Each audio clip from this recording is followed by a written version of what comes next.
Salut à tous. Alors encore un épisode podcast Mentalité martiale. Donc ce soir, ça fait vraiment plaisir. C'est un ami et c'est quelqu'un qui va avoir une discussion très riche, professeur de Aikido. Et il va après se présenter, il va aussi expliquer le style qu'il fait. Si vous êtes là, n'oubliez pas, abonnez-vous sur la chaîne YouTube Chaos Suisse, partagez, likez. Comme d'habitude, Ruben Chaos Suisse derrière l'écran. Donc Bonsoir. peut-être le fantôme, peut-être deux fois vous allez entendre sa voix. Il va poser des questions à Dimitri aussi. Et juste avant de commencer, on commence à recevoir plus de critiques négatives, positives, des messages. Donc ça c'est cool, ça nous aide à continuer, c'est super. Mais juste vous expliquer un petit peu l'idée de podcast. Donc je sais qu'une heure et demie, 2 heures, c'est trop. C'est moins dynamique, mais l'idée c'est vraiment, on copie un peu le modèle des podcasts au Brésil. C'est une discussion. C'est pour ça que je ne demande pas forcément. J'ai déjà fait avec certains invités. Il s'est présenté au début, mais de toute façon, pendant la discussion, vous allez connaître l'invité qui est là. Donc, on n'a pas d'ordre, on discute. Voilà. Donc, c'est pour ça que c'est un petit peu moins dynamique. Mais je vous donne un conseil, faites comme moi. Quand vous êtes en déconduit, vous laissez le podcast sur la radio, comme ça, un petit bout aujourd'hui, un petit bout demain, et puis ça va aller. Ça marche. Donc voilà, merci Dimitri. Donc Merci à comme vous. j'ai dit avant, professeur de Aikido, on va rentrer dans le sujet déjà. Tu étais au Brésil, ça fait 2, 3 semaines à peu Oui, près. oui. C'était la deuxième fois. Et on va déjà commencer avec un sujet qui pour moi c'est très intéressant, je pense pour les gens aussi qui vont voir. Tu étais avec ton professeur et tu étais à la BOPE. Donc pour ceux qui voient et ne connaissent pas, regardez après qu'est-ce que c'est la BOPE. C'est la force spéciale du Brésil, la police, c'est la plus forte, on va dire comme ça, la plus balèze. Et vous étiez là-bas pour un stage de self-défense, tactique aussi pour les officiers. Donc, si tu peux nous raconter un peu, tu peux te présenter aussi vite fait et Ouais, après on va avec rentrer plaisir. déjà dans le sujet, s'il te plaît. Avec plaisir. Déjà, merci de me recevoir pour ce moment de partage. C'est un grand plaisir pour moi. Et effectivement, je suis parti au Brésil. C'était la deuxième fois que je partais au Brésil. Là, c'était la deuxième fois avec mon maître. Et puis, on va former là-bas des Brésiliens qui cherchent à développer l'Apkido sur place. Et un des professeurs à Rio, c'est un ancien militaire. Et du coup, on a pu avoir une porte ouverte à la BOPE. C'était pas prévu en y allant au Brésil. On a commencé le stage normal et puis un soir il y a eu un coup de téléphone. Il avait déjà essayé de faire le cheminement et puis il y a eu la porte qui s'est ouverte. Demain matin, stage à la BOPE, 3 heures d'entraînement. Est-ce que tu es d'accord? Il a demandé à mon maître et il a dit évidemment, c'est parti. Et puis donc, du coup on a commencé un peu à réfléchir qu'est-ce qu'on allait faire, comment ça allait se passer. Et donc le lendemain matin, on s'est préparé, on est parti à la BOPE. C'est un endroit déjà un peu particulier à Rio parce que ça surplombe un peu la ville. Et en fait, il était en face de notre hôtel. J'avais pas vu, je l'ai vu après finalement. Donc on a été accueillis là-bas, très bien accueillis. J'ai combattu une fois là-bas. Ouais. Et je me rappelle le chemin quand tu commences à monter, Exact. il y a on va dire, les décorations. Ouais. Ça te montre déjà oups, où tu es, tu vois. Ouais. Et voilà. Donc je me rappelle, tu dis c'est un endroit particulier, voilà. Juste pour ajouter quelque chose. Ah, c'est cool. Et c'était quand tu étais allé? Ouf, ça fait longtemps. Parce que à l'époque, il y avait beaucoup de problèmes de bagarres entre le jiu-jitsu et la lutte livrée. Et puis il y avait déjà des gars de la BOPE. Je ne sais pas si le responsable faisait de la lutte livrée et du jiu-jitsu. Et comme il y avait des fois des bagarres dans le tournoi et tout, parce qu'il y a une grande histoire derrière, ils ont décidé des fois de faire on va dire un challenge jiu-jitsu brésilien contre le lutte livrée à la BOPE. Okay. Et là, il n'y avait pas de problème. Tout le monde était sage. Ah, excellent. Mais ça fait 25 ans, 24 ans. Ah ouais. Ouais, ça fait longtemps. Ah, excellent. Ouais, effectivement, il y a la montée. On s'arrêtait en voiture, ils contrôlent l'identité, ils vérifient la voiture. Puis quand on est arrivé en haut, c'était dans un grand hall, un peu, je pense, le hall principal où il y a toutes les décorations. Ouais, c'est là où ils ont fait la compétition. Et c'est là, je crois, quand je vois les vidéos, ils font souvent les stages là-bas. Ouais, ils ont mis les tatamis. On est arrivé, on s'est changé. Il y avait, ouais, je pense, une bonne quarantaine de personnes. En tout cas, c'était assez impressionnant déjà en arrivant. Mais les gens étaient plutôt accueillants, ils nous disaient bonjour. Certains peut-être un peu en retrait, qui se demandaient qu'est-ce qu'on faisait là aussi, c'était un peu particulier. Donc on s'est changé et puis mon maître il m'a dit tu vas faire l'échauffement Et puis après, on va commencer la technique. On a été accueillis juste avant par le commandant de la base, très gentil. Et j'étais accompagné, donc il y avait mon maître Raphaël Couet. On avait un légionnaire du deuxième rep, qui était aussi un pratiquant de l'Apkido. Il était avec vous aussi? Il était avec nous au stage. Et, il y avait le représentant de l'Apkido Jinjungkwan Espagne aussi avec nous, et le prof de Rio. Et mon maître m'a donné la responsabilité de faire l'échauffement, donc c'était un peu particulier. Moi, je l'ai fait en coréen, un peu traditionnellement. Je l'ai adapté, évidemment, pour que ce soit plus ouvert à ce qu'eux pourraient avoir besoin, on va dire, pour l'échauffement. On a fait des coups de pied, voilà. Puis après, j'ai passé la main à mon maître, et puis c'est lui qui a commencé à présenter les techniques du Hapkido qui peuvent être intéressantes à travailler pour la BOPE, notamment des techniques d'arrestation, du désarmement sur couteau ou pistolet. Et il y a eu voilà, c'était une bonne expérience déjà sur 3 heures de rencontrer ces personnes, puisque c'est quand même un monde à part, pour moi en tout cas. Moi qui suis prof d'Apkido ici, mais en dehors, je suis enseignant à l'école. On n'a pas du tout le même train de vie, on va dire, avec ces personnes. Et si je dis pas de bêtises, on a changé de message. La même semaine, il y a eu des trucs assez graves, assez chauds à Rio. Oui. Et c'était comme on voit toujours sur la télé. Je ne vais pas faire une mauvaise publicité sur ma ville, mon pays. Mais pendant cette semaine-là, je me rappelle qu'il y a eu vraiment des trucs chauds. Ouais. Et tu m'avais dit, ouais, je pense qu'il y a des gars même qui ont participé au stage, qui ont été pendant l'intervention qu'il y a eu dans les favelas dans cette semaine. Sûrement, parce qu'effectivement, effectivement, ils sont tout le temps en intervention, de ce qu'on a compris. Ils sont vraiment tout le temps en action, tous les jours. Normalement, d'abord, c'est la police, on va dire comme ça, normale, qui va. Ouais. Et quand ça ne marche pas, donc c'est eux qui viennent. Sauf si déjà une opération qui est programmée, voilà. Ouais. Mais eux, c'est vraiment l'élite. L'élite, ouais. Après, le travail, il était intéressant avec eux. On leur a présenté plusieurs clés, plusieurs techniques. C'était un public qui était demandeur, qui était intéressé et qui testait aussi pour voir si ça fonctionnait. Donc ça, c'était aussi une bonne expérience aussi pour moi, parce que quand j'y passais vers eux, ils testaient, ils voulaient savoir si ça fonctionnait sur eux. Quand tu dis tester, ça veut dire quoi? Tu montes une technique et après, viens faire pour voir si ça marche sur moi, comme ça. Exactement, parce que mon maître, il faisait sur moi les techniques très percutantes. Voilà, ça me faisait souffrir, je montrais que ça marchait. Après, certains étaient peut-être un peu sceptiques, donc ils demandaient un peu la vérification.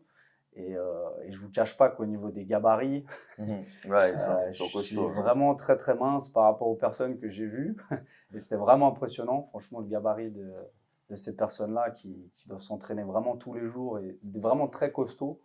Et du coup, voilà, il a fallu adapter pour montrer que ça fonctionne. Mais en même temps, il y a eu des beaux échanges et un peu des discussions, parce que je comprenais un petit peu le portugais, donc on a pu un peu échanger avec des personnes et qui avaient des questions aussi, qui s'intéressaient aussi à ce qu'on faisait. Et on a eu un retour après le stage du commandant qui ont bien apprécié en tout cas notre visite, et il est possible que ce soit réitéré au prochain voyage. En tout cas, c'est ce qu'on espère. En tout cas. Donc vraiment une expérience incroyable. Et encore, moi, une fois, le lieu d'entraînement, c'est vraiment mythique, parce qu'on est sur des baies vitrées qui surplombent Rio, on voit tout, on voit le Corcovado, on voit la ville, on est au pied d'une favela. Enfin, c'est vraiment un lieu spécial.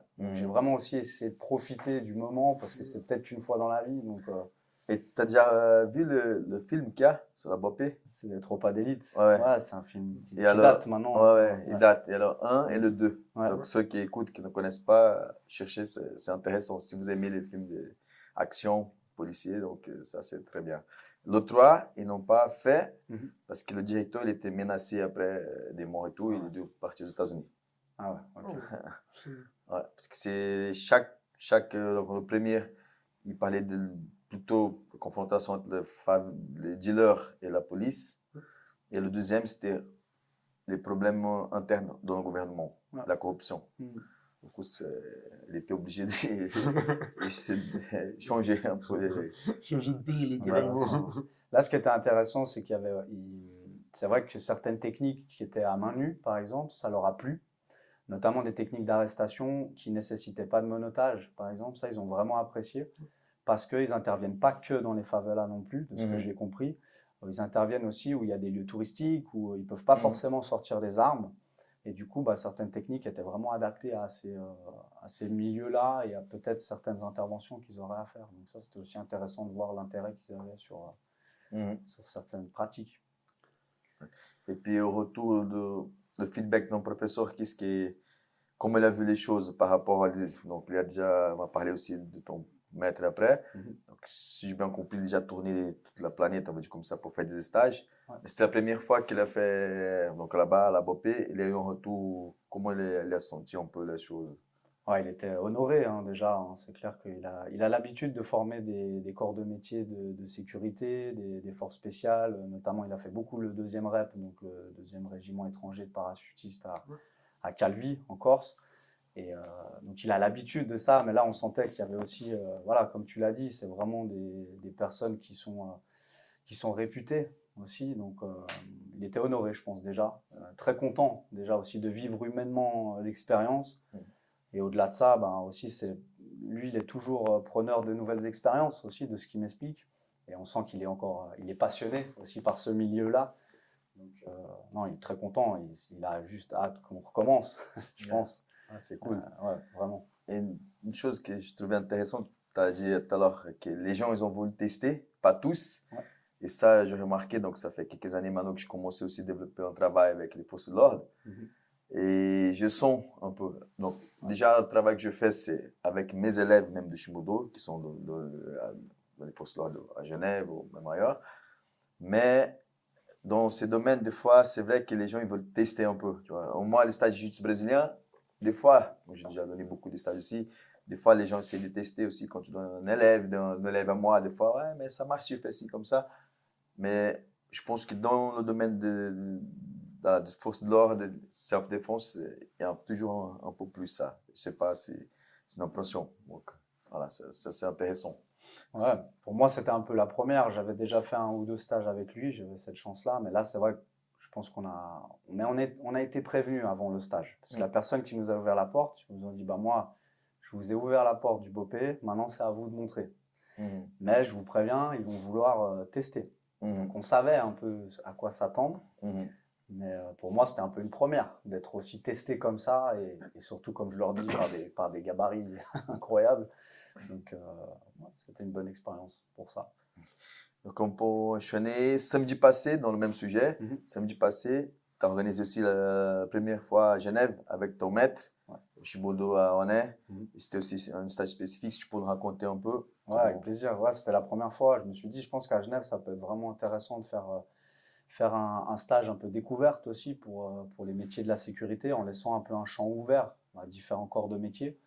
Donc, je me suis dit, bah, je vais essayer, je vais tenter la chose.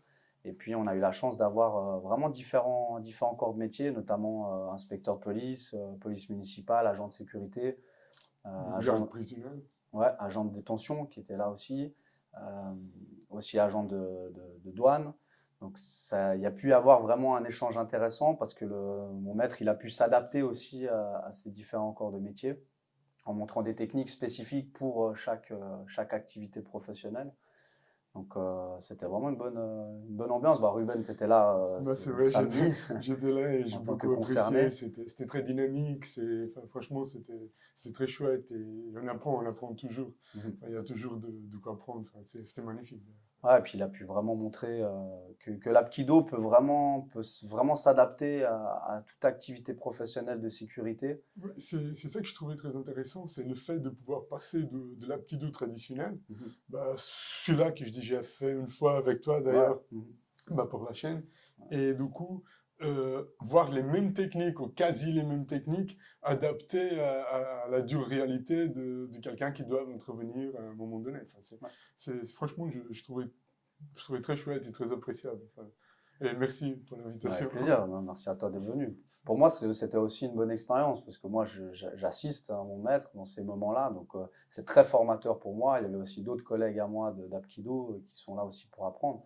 Et puis en vrai, bah, les techniques qu'il va montrer sont des techniques qu'on apprend dans nos programmes traditionnels, mais qui là sont adaptées aux situations réelles. Donc en fait, ça nous montre aussi, nous, aussi un panel un peu plus large. Ouais, c'est un côté des fois un peu oublié, on va dire comme ça. Depuis, comme je dis avant, quelques années, j'ai commencé à démarrer. Donc, je me suis approché aussi avec des amis qui ont beaucoup plus d'expérience que moi dans ce domaine. J'ai déjà amené 2 personnes des États-Unis qui sont venues pour faire des stages avec. Et puis, je pense que c'est ça. Parce que, par exemple, le jiu-jitsu brésilien, on développe beaucoup. 90% des clubs, ils visent le jiu-jitsu sportif, la compétition. Ouais. Et quand on pense à passer ça pour la self-défense, donc il faut s'adapter. Ouais, Déjà, il n'y a pas de règles, c'est notre réalité. Et ça, c'est quelque chose de très riche. Et même moi, comme je commençais à développer ça, j'ai appris de plus en plus. Donc ça, c'est... Je ne vais pas trop prolonger, j'ai déjà parlé dans certains épisodes. Et dans la société qu'on vit aujourd'hui, le travail devient de plus en plus difficile pour la police. Ouais, donc, il y aura de plus en plus de confrontations, corps à corps. Ouais. Et c'est très important. Et depuis que j'ai compris, quand j'ai commencé à démarrer ces projets, donc quand j'ai organisé aussi, pour l'instant, j'ai fait 3 stages. Ouais. Et les 3 étaient ouverts à tout le monde. Ouais. Donc, tous ceux qui font partie d'une équipe. Et puis, il y avait aussi, c'était mélangé, le public, et ouvert à tous les clubs aussi. Et je pense que jusqu'à présent, on n'a pas eu beaucoup. Il y avait peut-être beaucoup de stages à l'interne. Bien sûr. Mais pas ouvert. Et ça peut être intéressant. Bien sûr, là, c'est vrai que samedi, on n'était pas beaucoup. C'est le premier, mais je pense qu'il faut bien commencer quelque part. Et puis après, je ne te cache pas, je suis assez d'accord avec toi. Je pense qu'en Suisse, c'est un peu difficile de rentrer aussi dans certains corps de métier pour pouvoir peut-être faire venir des gens de l'extérieur. Peut-être, j'ai l'impression en tout cas. On a eu la chance en 2016 et 2017 de faire 2 stages avec les gardes frontières à Genève. Parce qu'ils avaient encore la possibilité d'avoir des heures disponibles pour faire des arts martiaux dans leurs heures de travail. Du coup, c'était plus facile d'y rentrer. Après, ils ont coupé un peu ça, c'était, de ce que j'ai compris, un peu plus complexe. Et donc, la grande difficulté que tu retrouves, si j'ai bien compris, c'est le fait que pendant qu'ils peuvent faire ça pendant les heures de travail, donc ça va, parce que c'est les heures de travail, mais dans leurs heures à eux, c'est-à-dire au week-end, au jour de congé ou autre, ils ne sont pas très partants, c'est ça? Ouais, c'est possible, hein, c'est une hypothèse. Hein. C'est clair que pour moi, je ne suis pas dans ces métiers-là, mais j'imagine qu'il faut quand même pouvoir avoir des heures d'entraînement, surtout pour ça. Et de ce que je discute avec des gens que je connais, il y a très peu d'heures qui sont vraiment dédiées à ces formations autour de la self-défense et de la pratique martiale ou autre. Et ça, je trouve un peu dommage, en fait. Et pour ça, d'organiser des stages hors travail, c'est peut-être difficile parce qu'ils travaillent déjà toute la semaine. Est-ce qu'ils ont encore envie de faire 4 heures d'entraînement un samedi après-midi? J'ai l'impression que ça peut être un frein aussi. Oui, ça peut être bien sûr. Un peu un frein. Et après, je ne vous cache pas qu'en essayant d'organiser celui de samedi, j'ai eu pas mal de critiques aussi. J'ai reçu des messages un peu négatifs aussi, mais c'est ce qui motive. Moi, c'est ce qui m'a motivé parce que j'avais des critiques en lien avec le côté martial traditionnel de l'Apkido. Ah, c'était plutôt de côté Apkido. Ouais, pourquoi on vendrait, entre guillemets, de ce que j'ai eu comme reproche, pourquoi on vendrait un stage de self-défense alors qu'on est en tenue, nous c'est le dobok en coréen, mais alors que vous êtes en kimono et que vous faites des clés de poignet, c'est pas du tout adapté pour la sécurité et pour ce corps de métier-là. Donc pas mal de critiques quand même, et voilà, moi je prends ça complètement positivement et ça me fait même plus avancer, mais voilà, ça me fait un peu rigoler des fois aussi, en sachant que la personne que je présente, c'est pas moi qui donne le stage, quoi. C'est une personne qui a de l'expérience, qui a un background et un bagage incroyable, voilà, pour ceux qui le connaissent. C'est pas n'importe qui non plus.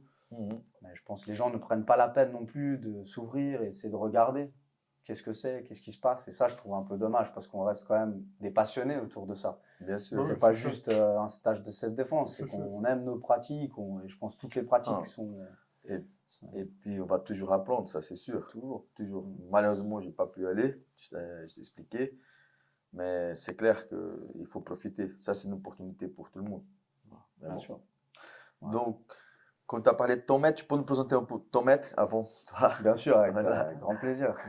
Et dans la hiérarchie martiale du Hapkido, c'est d'abord les maîtres en premier. Exactement. Donc, maître Raphaël Couet, qui habite à Lyon, qui est lyonnais. Donc lui, il a fait énormément de voyages en Corée du Sud, plus de 5 ans de voyages pour se former au Hapkido. Il est parti en 1999 rencontrer le grand maître Lee Chang-soo, donc qui est le grand maître d'Hapkido Jin-Jung-kwan en Corée. Il avait juste un petit bout de journal, d'un journal dans un... journal d'arts martiaux, il y avait son nom et il voulait aller rencontrer ce maître en Corée. Et depuis, il ne l'a plus jamais lâché. Et puis, le grand maître l'a nommé représentant, après toutes ces années, tout ce travail, tout ce sacrifice, et à un niveau incroyable, représentant européen pour l'Apkido. Donc, on a la chance de l'avoir près de nous, puisque Lyon, c'est pas loin. Ouais, bien sûr. Il organise, chaque mois, on a une formation des cadres. Donc, je le vois tous les mois, on a un week-end de formation qui est obligatoire en tant que prof. En tout cas, en Suisse, en France, on doit le retrouver tous les mois pour se former auprès de lui. Et puis, il fait plusieurs stages en Europe et extra-Europe maintenant, puisqu'on commence avec l'arrivée de l'Amérique latine, notamment le Brésil. Et c'est lui qui s'occupe aussi de développer ça. Donc, c'est quelqu'un d'incroyable, de très humble et qui continue à travailler. Et on va bientôt le voir ici aussi, au podcast. J'espère, j'espère. Je pense qu'il sera Moi, je l'ai partant. touché au mot. Hein. Je pense qu'il sera complètement partant. Et voilà. En tout cas, c'est une belle image qui représente vraiment notre style d'Apkido. Et on est toujours derrière lui pour apprendre. Et puis, on a vraiment quelqu'un qui a été, dont le grand maître coréen lui a tout légué. Il lui a vraiment tout légué, tout l'Apkido, toutes les techniques. Donc, on a vraiment une référence. C'est une chance. Ouais, c'est une chance. C'est un trésor. Moi, j'appelle ça un trésor, en fait. Et nous, on a cette responsabilité maintenant aussi d'essayer de le préserver. Et toi, tu as commencé à t'entraîner avec lui à peu près quand? C'était avec lui en 2012, vraiment, sincèrement. Au début, j'étais élève d'un autre professeur. Ok. Et du jour au lendemain, il est parti. Et il m'a laissé le club. À Genève. Ouais, c'était en France voisine. Il n'y avait pas encore le d'Apkido Jingjunkwan en Suisse. Et puis il m'a dit soit tu reprends le club, soit on arrête, on ferme. Et j'étais ceinture jaune. Donc vous voyez, je m'entraînais pas vraiment de manière assidue. J'aimais bien, mais voilà, j'étais pas très sérieux au début. Et du coup, quand j'ai accepté de reprendre le club, j'ai eu un téléphone de Maître Koué. Et il m'a dit, bah voilà, maintenant tu vas reprendre le club, tu vas venir en formation, tu vas te former, tu vas partir en Corée, tu vas passer ta ceinture noire en Corée. Enfin, tous les objectifs qui se sont accumulés du jour au lendemain. Alors, mais tout ça, qui est très bien, mais engendre des frais quand même. Bah, comment est-ce que tu gères ça enfin, parce que du coup, tu te retrouves, donc ouais, je pars en Corée, j'ai une famille, enfin, c'est comment?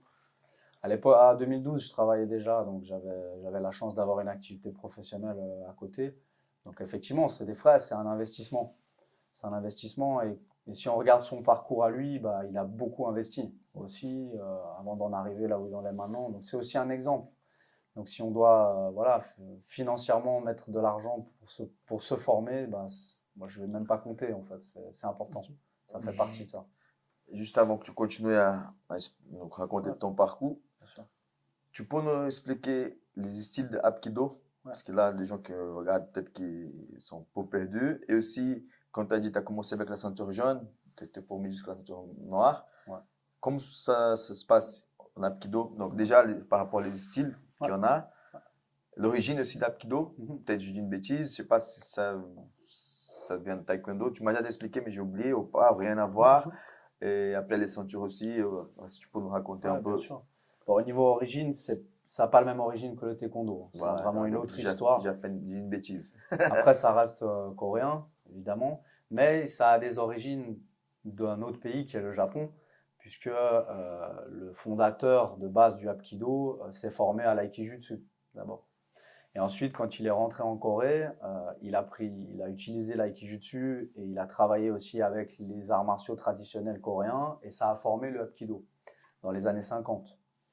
Et dans les années 50, il y a un maître qui s'est distingué, c'est le grand maître Jian Jie, qui est toujours vivant, qui habite aux États-Unis maintenant. On peut le voir dans un film avec Bruce Lee. Il fait un combat avec Bruce Lee et lui, il fait des techniques d'Hapkido dans ce combat-là. Donc lui, c'est vraiment un peu le pionnier qui a développé le Hapkido en Corée du Sud. Donc, juste une question. Donc, tu as dit que ça vient du Japon. Ouais. Ça se mélangeait avec des techniques des arts martiaux coréennes, c'est ça? Ouais, il y avait le Taekyon en Corée. Il y a le Taekyon, c'est un art martial traditionnel qui utilise beaucoup les jambes, notamment. Donc, on peut retrouver maintenant dans l'Hapkido beaucoup les jambes. Il y a le Yawara aussi, qui sont aussi des armes traditionnelles, par exemple. Donc, il y a plusieurs mélanges de disciplines traditionnelles ajoutées à cette base d'aikijutsu qui ont formé ce Hapkido. Et ces arts martiaux-là que tu dis, sont un peu aussi la base de Taekwondo ou ça n'a rien à voir? pourrais pas te dire. Le taekwondo, j'en ai fait, mais le que moi, taekwondo est un art martial très riche, hein, de base. Il y a C'est énormément. magnifique le taekwondo. Ah, c'est incroyable. Parce que là, quand J'ai tu as dit commencé tu par vas là parler aussi. des coups de pied et tout, je pensais un peu au taekwondo et comme, Bien voilà, c'est pour ça que je pose la question. Il y a le taekwondo tire aussi des origines d'autres Voilà. pratiques, hein, évidemment. Après, je peux pas te dire exactement l'origine pour le taekwondo. Et puis, il y a eu plusieurs écoles traditionnelles qui se sont formées, des grands maîtres d'Apkido qui ont été formés. Les premiers grands maîtres ont ouvert leurs premières écoles et ils les ont nommés de manière différente, notamment Jin Jung Kwan, Musul Kwan, Shimmo Kwan. Il y a eu plusieurs Kwan, ça veut dire l'école en coréen. Mais à la base, c'était Apkido et c'est après que ça a commencé à diviser. On va dire comme ça. En fait, la base du Apkido, la base des techniques, c'est la même pour tout le monde. Mais après, ça s'est divisé en plusieurs écoles, stylées dans différentes pratiques. Et la pratique qu'on a maintenant, nous, en tout cas, c'est la Jin Jung Kwan. C'est une école, on a la chance d'avoir quand même une école qui est très traditionnelle. Il y en a d'autres qui sont encore très traditionnelles également. Malheureusement, il y en a qui se sont un peu dénaturés, comme dans beaucoup de disciplines également. La nôtre, on a vraiment la chance d'avoir une lignée qui est encore là. Il y a encore le grand maître qui est là, un grand maître aussi aux États-Unis, mais surtout le grand maître Lee Chang-soo qui est en Corée, notre maître à Lyon. Donc on suit quand même certaines lignées et puis on ne dénature pas l'art martial. En tout cas, on essaie vraiment de préserver ça. Donc il y a différents styles et dans ces styles-là, dans le style Jin Jung Kwan, c'est un style, comme vous avez pu le voir, dynamique, plutôt militaire, beaucoup de coups de pied. Il y a les projections aussi. Beaucoup de projections, des clés qui sont… Moi, je vois, quand je viens donner le coup de JB que je passe, je vois les projections, les clés de poignet aussi. Ouais, beaucoup de clés. Les clés de coude, d'épaule aussi, je pense. Ouais, beaucoup de torsions, beaucoup de frappes. Et on travaille vraiment sur la ligne droite. On essaie d'être le plus rapide possible, le plus efficace possible, entre guillemets, sur la technique. Après, dans d'autres styles, ça va peut-être être un peu plus circulaire, peut-être un peu moins de coups de pied, par exemple, peut-être plus axé sur d'autres formes ou d'autres travaux.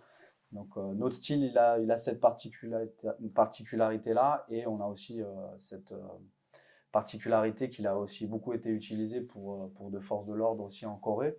Le Hapkido est toujours utilisé aux forces spéciales en Corée, qu'on appelle, à l'époque ça s'appelait le SWAT, mais ils ont changé de nom, maintenant c'est le SOU, Seoul Operation Unit. Et on a la chance, je suis allé 2 fois le visiter, notamment l'année passée, la dernière fois. Et la dernière fois qu'on est allé en avril 2024, quand on est allé visiter là-bas avec le grand maître Lee Chang-soo, parce que lui, il a été formateur des SWAT à l'époque. Quand je suis arrivé, il y a un maître d'Apkido qui est sorti du dojang de la base d'entraînement. Il connaissait le grand maître Lee Chang-soo, il l'a salué, il était très honoré de le voir. Et on pouvait lire sur la porte Apkido. Ça veut dire que c'était vraiment la salle dédiée à l'Apkido.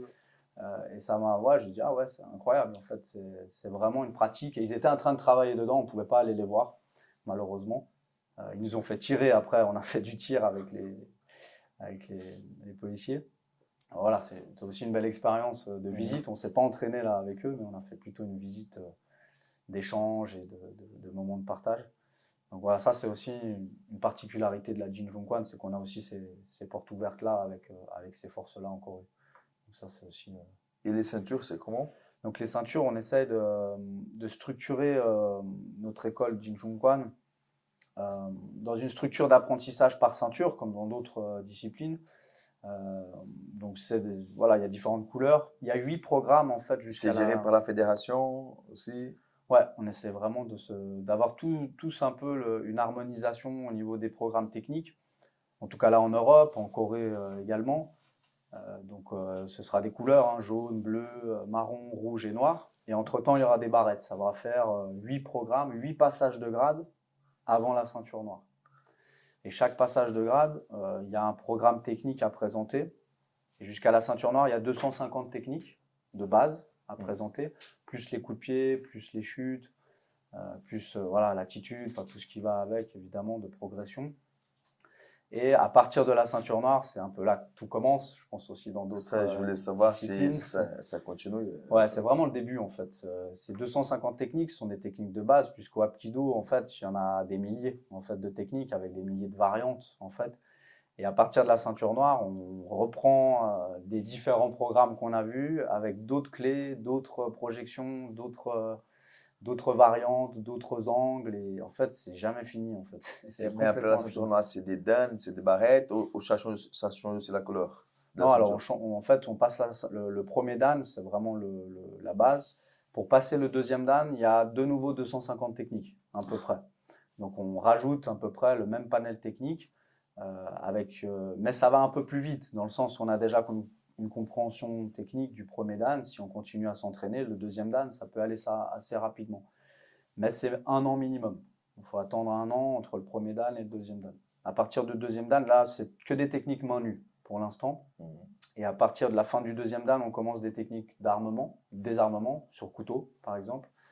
Donc, comme je le disais, on essaie d'être structuré. On va pas travailler la défense couteau à ceinture jaune, par exemple, ou ceinture bleue. On va vraiment attendre ceinture noire. Et à partir du deuxième dan, pour le troisième dan, c'est 3 ans minimum de travail. Et là, pour ce grade-là, on va travailler sur le bâton court, des défenses, des techniques d'arrestation de police, ça c'est intéressant aussi, et des contre-clés, aussi un travail de contre-clés, ça c'est aussi chouette à faire. Et puis le bâton long, par exemple. Et à partir de là, on ne change pas de ceinture encore, on ne touche pas la ceinture, mais on change de tenue. À partir du troisième dan, il y La a ceinture reste toujours noire. une bande noire sur le debok de distinction, puisqu'à partir du troisième dan, vous êtes ce qu'on appelle Bu Sabom Nim. Sabom Nim, c'est le maître en coréen. Ok. Bu Sabom, c'est l'apprenti. Ça veut dire que le troisième dan, vous vous préparez au quatrième. Et le quatrième, c'est le premier grade de maître, le grade de jeune maître, en guillemets. Donc après, une fois que vous passez le troisième, pour le quatrième, il faut aussi 3 ans, en tout cas, de travail. Et puis là, on travaille plus sur des techniques d'armes traditionnelles. La canne, la ceinture, défense avec sa ceinture, c'est incroyable. Je rêvais de ça quand j'ai commencé ceinture jaune. J'ai dit, je veux faire la défense avec la ceinture. Enfin, c'est magnifique. C'est un travail très technique, très dur et c'est intéressant. Et une fois qu'on. Toutes ces techniques-là, c'est seulement quand tu arrives à ces niveaux-là. Donc Ouais, les débutants ne uniquement. voient pas. Non, seulement dans des stages ou si on va en Corée s'entraîner. Là, en Corée, on fait de tout. On fait des armes, on fait une découverte générale, on va dire. Donc après, c'est très hiérarchique, très structuré, les grades comme ça. Jusqu'au 6e dan, vous aurez des programmes techniques, énormément de techniques. À partir du 6, 7, 8e dan, là, ce sera plus du développement. Mon maître, il est 8e dan, il n'a pas forcément fait un passage de grade pour le 8e, il l'a fait pour le 7. J'étais là, j'ai eu la chance de passer mon 2e en même temps qu'il passait son 7 sur le tapis. Actuellement, tu as combien de dan? J'ai passé le 4e l'année passée. Et donc, mon maître, il a reçu le grade de 8e dan l'année passée, comme pour représentant européen officiel, qu'il avait déjà, mais là, ça a officialisé encore plus. Donc après, il y a aussi ce système de développement, former des ceintures noires, ouvrir des clubs. Donc il y a aussi ça. Les Coréens vont faire des distinctions aussi des personnes qui vont développer l'Apkido et développer la Jinjongkwan. Et tu as prévu de passer ton 5e dan bientôt Combien de temps? Non, alors vraiment pas encore.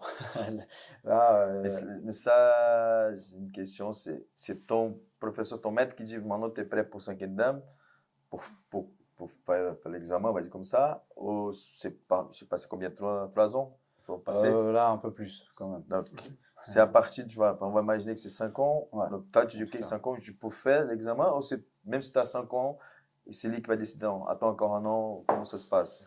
Disons, en tout cas, c'est pas moi qui vais décider, ça c'est sûr, ça c'est lui qui va déterminer. Et après, quand on a un statut de professeur, c'est peut-être un peu différent, dans le sens où peut-être qu'on avancera un peu plus vite, ou l'exigence sera peut-être un petit peu plus rapide aussi. C'est-à-dire que comme on a ces formations tous les mois, on ne peut pas se reposer sur nos acquis. Ça veut dire que, tiens, là, ça fait peut-être, enfin, je dis n'importe quoi, mais ça fait peut-être 4 ans que tu es 3e dan. Il est temps peut-être de mettre là un peu les bouchées doubles pour passer le 4e. En tout cas, moi, c'est comme ça que je vois les choses, dans le sens où moi, je vais travailler pour les ceintures, mais dans le sens pas pour la ceinture en elle-même, mais pour apprendre les programmes, parce que derrière, il faut former des élèves. Toi, tu donnes combien de cours par semaine? Je donne 4 cours par semaine. Et combien de fois tu t'entraînes? Moi, mon entraînement, je ne vais pas détailler tout mon entraînement, c'est trop long, mais c'est tous les jours. Tous les jours, un entraînement différent, en variant les différents styles d'entraînement. Mais tu fais séparer tes élèves ou tu fais avec eux? Alors, quand il y a les cours d'Apkido avec mes élèves, je vais toujours m'entraîner. Je vais toujours faire l'échauffement, toujours faire les coups de pied, les chutes, je vais vraiment tout faire avec eux. Après, ça dépend du nombre qu'ils sont. Des fois, je me mets avec quelqu'un pour les coups de pied ou autre. Après, pour la technique, forcément, je vais peut-être faire un peu moins parce il faut passer, il faut regarder comment ça se passe. Mais après, peut-être, je vais prendre un élève ou un ceinture noire, travailler un petit peu avec lui, un petit moment. Mais sinon, il va falloir d'autres moments, forcément, pour le travailler. Donc, je suis obligé d'avoir des moments de travail en Enfin, dehors. en fait, moi, la conclusion à laquelle je voulais arriver, c'est que vraiment, c'est une vie consacrée. Tu vois, Ouais. c'est entre tes entraînements, l'entraînement des élèves, la fois mensuelle dans laquelle tu dois voir ton maître. Donc, c'est vraiment toute une vie autour de l'apkido. Ça exige beaucoup de ton côté familial. Ouais. Ça complique un peu la tâche à la casa. Oui, oui, oui, c'est clair que comme je disais, il y a des exigences en tant que On prof. connaît ça. Oui, tout le monde, hein. C'est sûr, toi aussi, tout ce que tu fais, c'est incroyable. Bah, c'est vrai que on peut pas. On a choisi, moi j'ai choisi d'être prof, j'ai eu cette chance d'avoir cette opportunité-là, donc j'ai choisi de représenter la Suisse pour l'Apkido Jinjungkwan. Maintenant, c'est aussi une responsabilité que j'accepte. Donc pour ça, ben, il faut s'entraîner. Et tu sais combien de ceintures noires existent en Suisse, d'Apkido et à Genève aussi? Alors, Jinjungkwan, Ouais. ah oui, parce que c'est que moi qui les ai Ah. formés pour l'instant. Et j'espère un jour qu'il y en aura beaucoup plus, et puis peut-être d'autres clubs en Suisse. En tout cas, c'est un peu l'objectif. Je ne vais pas te cacher que j'aimerais bien développer l'Apkido Jinjungkwan dans d'autres cantons. En Suisse. Aujourd'hui, en Suisse, c'est que Genève. Que Genève, ouais. Que Genève. Il y a d'autres Apkido en Suisse, hein. Il y a d'autres. Dans les autres cantons Ouais, aussi. Mais plutôt en Suisse alémanique, mais je sais qu'il y en a aussi sur la Riviera, au bord du lac. Il y a d'autres clubs d'Apkido que j'aimerais bien pouvoir rencontrer une fois, aussi faire des échanges. Ça, c'est un on peu va les aussi inviter aussi. Il n'y a rien qui t'empêche. Hein. Oui, ouais, bien sûr. Non, mais comme tu disais, c'est un investissement professionnel, familial, etc. Donc, c'est clair que c'est une organisation à avoir pour pouvoir manager le travail, puisque l'Apkido, ce n'est pas mon travail. Travailler, les enfants, l'entraînement. Tu n'as aucune rémunération? Oui, il y a des défraiements, forcément, il y a du défraiement. L'Apkido me permet quand même, les cours que je donne ici, ça me permet de payer mes voyages en Corée, payer mes formations, payer mes voyages que je fais en Europe, au Brésil. C'est le réinvestissement, en fait. Complètement. Ouais, complètement, mais c'est une chance incroyable. J'ai la chance de pouvoir faire ça. J'ai un job aussi à côté, ça me permet aussi de pouvoir voyager plus facilement. Donc ça, j'ai beaucoup de chance. Et alors, combien de ceintures noires il y a à Genève? Moi, j'ai À part formé 5 ou 6 ceintures noires. Malheureusement, il y en a qui n'ont pas compris le principe de ceinture noire, c'est que le début. Ils ont arrêté. Pour ces personnes-là, c'est bien dommage, mais je les salue parce que ça reste toujours des amis. Mais du coup, là, moi, je trouve bizarre. Au jiu-jitsu brésilien, on n'a pas beaucoup de personnes qui arrêtent. Non, parce que, on sait très bien, quand on commence avec la ceinture blanche au jiu-jitsu brésilien, pendant la formation, je dis toujours, tu commences là, mais un jour, petit à petit, tu vas avancer, tu vas être là. Et quand tu es là, c'est comme tu as dit avant, c'est là où tu vas vraiment commencer. Ouais. Et arrêter comme ça, c'est. Après, des fois, c'est pas un choix. Non, mais si c'est un choix, c'est bizarre pour moi, parce que c'est une vie. Ça fait partie de ta vie après. Même si pour venir de temps en temps te respirer sur ta famille, voir les gens, donc ça, c'est quelque chose qui reste pour toute la vie, la ceinture noire de. Moi, je pense qu'il y a de toute façon un truc qui resteront. Mais peut-être qu'ils vont revenir. Ouais, moi je pense. C'est sûr. Il y a beaucoup d'élèves qui arrêtent et qui reviennent parce qu'ils ont ça dans le sang, ils ont ça dans le cœur. Et il y a quelque chose, il y a une flamme, quoi. Et à un moment donné, j'en ai qui sont venus en Corée ou qui ont rencontré le grand maître. Et quand vous passez entre les mains du grand maître ou en Corée, il y a un truc qui reste, quoi. C'est pas possible. Donc, il y a des personnes que j'ai pas vues. Là, j'ai un élève que j'ai pas vu pendant 5 ans qui est revenu. Et il m'a dit, mais tu sais, moi, j'ai jamais vraiment arrêté, en fait, dans ma tête. Mais j'ai pas eu trop le choix, et maintenant, je suis là. Et il revient. Et je trouve ça assez beau, en fait. Et tant qu'il est heureux, enfin voilà, il y a quelque chose qui s'est passé que nous, on a aussi, ces flammes de passion qu'on peut avoir pour nos pratiques, quoi. Donc, tu as 5-6, c'est-à-dire. Oui, et là, j'ai la chance d'avoir Julie qui est avec moi tout le temps. Elle est 3e dan. Et c'est aussi pour ça que je disais que, en fait, moi, j'ai dû aussi passer le 4e parce qu'en fait, logiquement, elle ne peut pas avoir le même grade que moi. Ça veut dire que moi, je dois toujours me pousser aussi à aller de l'avant parce qu'elle va passer le 4e. Donc, il va falloir que moi aussi, je bouge plus haut. Donc ça, c'est aussi, je trouve ça assez beau en fait. Parce qu'il faut, donc, c'est pas possible qu'elle te dépasse un jour. Enfin, si tu décides d'arrêter le lendemain et qu'elle continue, finalement, elle va finir pour te dépasser. En fait, avec les armes, en tout cas dans l'Apkido, on dépasse pas dans le sens où même s'il y a des grades qui sont les mêmes, il y a peut-être 2 huitièmes dan, il y aura de toute façon une hiérarchie d'ancienneté, il y aura une hiérarchie d'âge, il y aura d'autres choses qui font qu'il y en a un qui va se distinguer de l'autre sur une position. Et ça, les Coréens sont très à cheval là-dessus et on essaie vraiment de respecter ça. Et quand il y a plusieurs de ces grades-là sur le tapis, bah, il faut s'organiser pour savoir comment on salue qui, comment, dans quel ordre. Et moi, j'adore ça. Enfin, j'adore ce genre de choses. Toutes ces formes de politesse, je trouve que c'est vraiment incroyable. Mais ça nécessite de la réflexion parfois. Mais il y aura toujours cette marque hiérarchique, forcément, puisque après il y a des anciens qui vont moins s'entraîner. Donc des plus jeunes qui vont arriver à des grades similaires, mais ça restera Chacun sa place. chacun sa place. Ouais, exactement. Ouais, ça, Donc ça, on est très très à cheval là-dessus. Ça, c'est très important, je pense. La plupart des arts martiaux, c'est comme ça. En tout cas, dans les clubs qui gardent encore. Parce qu'une fois, j'ai entendu un club en Irlande qui s'en foutait un peu de ça, du JB, je parle. Ouais. Même la formation, ça le départ avant le cours, à la fin du cours. Et je trouve que c'est très, très dommage. Ouais. Mais bon, ça c'est cool, ça. Ouais, c'est aussi pour ça qu'on fait ça. Enfin, je ne sais pas si tu m'avais dit, ou si je me trompe, peut-être c'était un autre prof. Pour passer la ceinture noire, est-ce que le candidat va dire comme ça, il est obligé de partir en Corée ou rien à voir? non. Parce que j'ai discuté avec un professeur, je ne me rappelle pas de quel art martial. Ouais. Je sais qu'une fois aussi, un prof de JB, j'ai trouvé ça très intéressant. Il m'a dit, tous mes élèves, pour passer la ceinture noire du jiu-jitsu brésilien, il faut qu'ils partent au moins une fois au Brésil pour un voyage, pour s'entraîner là-bas. Et là, c'est revenu dans ma tête. Donc, vous n'avez pas... Et c'est le cas pour toi? Enfin, non. Mais ça me fait réfléchir. Du coup, ça peut être une bonne idée. Là, je ne sais pas pourquoi, je me suis dit peut-être... Je parlais avec un prof de notre sport, de communauté d'art martial, il m'avait dit ça ne pas. Donc, chez vous, ce n'est pas obligatoire. Ils ne sont pas obligés d'aller en Corée pour passer la ceinture noire. Non, pas du tout. Non, il n'y a aucune obligation à ça. Moi, j'encourage les élèves à le faire parce que c'est une fois dans la vie. La première ceinture noire, c'est une fois dans la vie. Donc moi, j'encourage à le faire en Corée. Alors moi, je ne vais pas le citer parce que voilà, nous sommes ici, justement, mais je connais une modalité, une activité sportive dans laquelle souvent, je trouve que le prix du passage des grades, et puisqu'on parle de passage des grades, c'est extrêmement élevé. Donc, je veux te dire que la ceinture noire, elle dépasse les 1000 francs. Et moi, je trouve mais ça, c'est juste mon avis. Vous allez me dire peut-être que dans vos modalités, c'est correct. Et moi, je me retiens. Mais je pense que bon élève qui est là depuis longtemps, qui a payé je ne sais pas combien de mois de cotisation à son académie, et n'importe laquelle, et à un moment donné, il paye par exemple 50 francs, parce que moi j'ai vu que c'était comme ça, pour le passage des grades à ceinture jaune, 100 francs à ceinture orange, 200 à la vert, et on arrive à la noire à 1000 francs, juste pour l'examen. Qu'est-ce que vous pensez de ça? Et est-ce que dans vos disciplines, c'est aussi comme ça? Je laisse mon invité commencer. Ah, ok. Et je dis après. Parce que le jiu-jitsu brésilien, c'est particulier. Ok. Ouais. Bon, moi, je vais pas te cacher. Le passage ceinture noire Jin Jung Kwan, c'est 170 francs.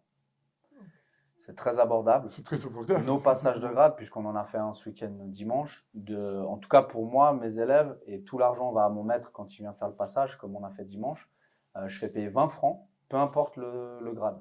Et si la personne, elle rate le passage, ce qui est arrivé ce week-end, il y a eu 4 personnes qui ont raté un grade, pas chez moi, mais dans d'autres clubs, il rend l'argent à l'élève.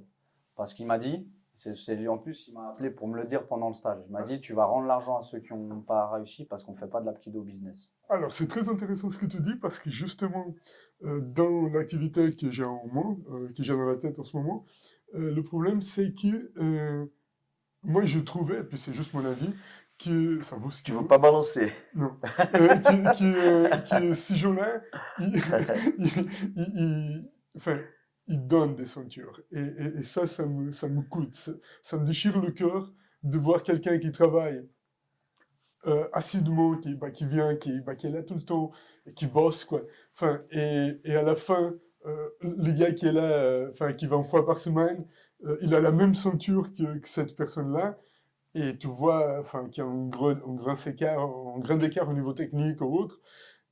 Mais la ceinture, elle est attitrée justement parce que, voilà, il y a une caisse d'argent. et qui, si tu échoues, donc l'argent il est rendu, bah, tel que vous, mais par contre, les montants sont beaucoup plus volumineux, on va dire comme ça. Bien sûr. Enfin, et moi, donc à la fin de ne pas rendre l'argent, bah, on donne des ceintures. Et ça m'a vachement choqué. Et non, je ne vais pas balancer Anderson. Mais, Ouais, je dirais. mais voilà, donc c'est quelque chose qui je tiens au cœur. Et d'ailleurs, c'est une des raisons pour laquelle j'ai quitté la modalité. Donc voilà, ça peut te donner une idée. Je sais Et, quelle modalité tu as fait. je fais plusieurs, je fais Moi, je plusieurs. sais. Mais bon, pour moi, donc, c'est compliqué de dire comme ça. Parce que je sais, par exemple, chez moi, on fait passer la ceinture une fois par année, au mois de juin, avant l'été, avant l'année scolaire. Et je compte déjà, chaque année, perdre 5-6 élèves. Parce qu'ils ne sont pas contents, ils n'ont pas passé de ceinture, changé de ceinture. Donc déjà, il n'y a pas de cadeau. Donc, il n'y a pas de cadeau. Après, quand tu as dit, il faut être aussi conscient comment il faut évaluer, comment il faut analyser les personnes. Je ne peux pas évaluer un compétiteur avec quelqu'un qui fait pour le loisir, tu vois. Donc, tout ça, les exigences, on ne peut pas avoir les mêmes exigences pour les deux personnes. Mais une chose c'est sûr, il ne faut pas faire des cadeaux. Ça, je dis, si je fais un cadeau pour quelqu'un à cause d'une ceinture, déjà, c'est pour moi, pour mon travail, c'est pas juste. Ensuite, pour la personne qui va recevoir cette ceinture, parce qu'elle va, ok, c'est bien, c'est beau, je prends une photo, mais lundi, je suis sur le tapis, je vais tourner avec les gens, dans ma tête, je sais que je ne la mérite pas. Et après, bien sûr, avec les gens qui méritent, voilà, ça va pas. Donc, ça, c'est la première chose. Ensuite, par exemple, je ne sais pas comment ça se passe ici en Suisse, mais au Brésil, par exemple, quand j'ai fait ma ceinture noire de judo, Mhm. j'ai dû payer assez cher aussi, c'est cher, mais c'est une préparation pendant toute l'année. On a 4 modules à faire. On doit aussi travailler pendant les compétitions comme juge de table et payer l'examen à la fin. Donc ça fait cher à la fin. Mais il y a plusieurs choses avec. Tu vois, chez moi, on fait l'examen des ceintures. Pour les enfants, j'ai arrêté, j'ai fait un stage de fin d'année, mais je fais pour la ceinture bleue, violet, marron et même la noire. Mais il y a l'examen, il y a les stages de fin d'année avec un professeur. Il y a plusieurs choses qui sont incluses dans le prix aussi. Maintenant, si tu dis que le gars, il paye 1000 balles, il vient à la cérémonie de fin d'année, bon, tiens, 1000 balles, je te donne la ceinture, ça c'est bizarre. Donc c'est pour ça que je ne sais pas s'il y a quelque chose Gros derrière. modo, ça me plaît de vous entendre parce que vous honorez vos activités martiales, quoi qu'elles soient. Bah, là, en occasion, je pense que c'était pas très honoré. Je pense que c'était plutôt un grand modèle de business. Et voilà, donc ça me déplaisait. Et donc, Après, c'est- après, c'est- c'est- après, quand je dis, moi j'ai vu de ça. Quand on met le mot business dedans, ça me dérange pas du tout parce que c'est un business pour moi. Je vis de ça. Mais, et en contrepartie, il faut quelque chose derrière. Tu vois, je ne peux pas, à la fin de l'année, prendre toutes mes ceintures blanches en mois de juin. Ok, je vais faire le calcul, ouais, je vais gagner temps, je passe tout le monde. Donc ça, c'est cadeau, ça va pas. Ah, Mais après, mais s'il y a c'est des ça que je choses veux qui dire. sont derrière le passage, bon, chez moi, il y a un examen. Ça veut dire qu'un élève, moi, c'est pas moi qui vais examiner, il va aller dans un autre professeur, donc il va voir quelque chose derrière. Donc il va voir le stage de fin d'année. Donc il y a un prix, on va dire, il y a un événement, il y a des choses qui sont derrière. Tu vois?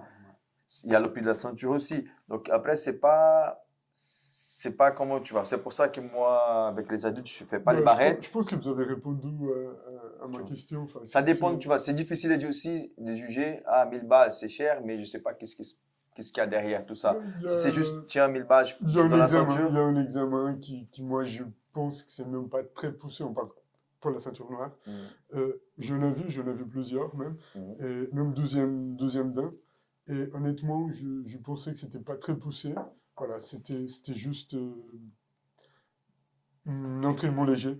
Enfin, et à moi, ça me dégoûtait. Enfin, c'est juste Ouais, je ça. comprends. Mais c'est content de. Mais revenons à Moi l'apkido. aussi, je pense que c'est aussi prof dépendant aussi. Mhm. Je pense selon les pratiques aussi. Il y en a qui ont aussi un attachement aussi à certaines valeurs, à une certaine façon de faire aussi dans leur art martial, et puis d'autres qui font autrement. Et puis après, chacun fait comme il veut. J'ai Il envie y a de des dire. gens qui font des Ouais. cours en ligne. Enfin, moi, je suis persuadé que personne ne peut apprendre un art martial quelconque en ligne. Enfin, je suis contre. Pour moi, c'est vraiment un autre monde. Enfin, je ne peux pas être chez moi en train de faire des poumsés, par exemple. Bah, c'est pas possible. Enfin, il faut que quelqu'un me corrige, il faut que j'apprenne. Donc, Ouais. du coup, bah, les cours en ligne, voilà, nominellement au niveau de la self-défense, etc., bah, ça me frustre quoi, de le voir. Enfin, et ça coûte au blind et pas pour rien. Quoi. Enfin, Avant, bref. j'avais une vision comme la tienne, mais après, j'ai changé un peu. Mais on va laisser ça pour notre podcast. Ouais, ouais, ouais, Mais c'est vrai. Mon, peut-être ça, mon invité. je reviendrai après sur ce que tu viens de dire parce que c'est Ah, intéressant. tu peux enchaîner, Mais vas-y. peut-être juste pour revenir au passage de grade pour la Corée, Mhm. parce que ça c'est quand même intéressant. C'est que moi j'encourage les gens à aller passer le grade en Corée parce que c'est 2 fois plus dur à passer en Corée. Parce que vous avez d'abord une semaine d'entraînement intensif tous les jours et en Corée le rythme est infernal et le passage est le samedi et après il reste encore une semaine de stage. Donc c'est vraiment un gros challenge. Donc, tu fais le passage et après, tu as une semaine. Donc, si tu rates la semaine après le passage, tu peux rater comment ça se passe? Alors tu fais d'abord une semaine de stage Ah, je pense, ok, une semaine. intensive, samedi passage et ensuite tu refais une semaine Donc, le d'entraînement. samedi, quand tu fais le passage, tu recevras déjà la ceinture noire. Oui. Et si tu rates après? Alors, généralement, ceux qu'on amène en Corée pour passer, ils ont déjà fait des passages blancs avec notre maître à Lyon. On ne les envoie pas au casse-pipe. C'est-à-dire, généralement, il n'y a Ils sont pas de prêts. raison que ça passe. Et pendant une semaine, le grand maître, il va les évaluer. En fait, le passage, c'est un peu une formalité à la fin. Vous êtes déjà cuit parce que vous n'avez plus de jambes, il n'y a plus de corps pendant une semaine d'entraînement. Il faut tout donner pour le passage de grade. Et c'est vraiment un moment incroyable pour l'avoir vécu. Vraiment, j'encourage les gens à le faire à chaque fois en Corée. Et même mes élèves là, je dis tu dois passer le 2e ou le 3e dan, fais-le en Corée. C'est vraiment incroyable. Et c'est toujours moi, j'ai eu la chance de faire le 2e, pas le 3e et le 4e. Et après, plus on avance dans les grades, plus c'est dur, plus c'est un gros challenge. Et j'espère pouvoir passer le prochain encore en Corée, mais les années avancent aussi. Donc, Ouais, il faut s'entraîner encore plus. Les jeunes, les jeunes. Voilà, hein, c'est top. Ouais. Mais pour revenir à ce que tu disais, la formation en ligne, au début, j'ai pensé exactement comme toi.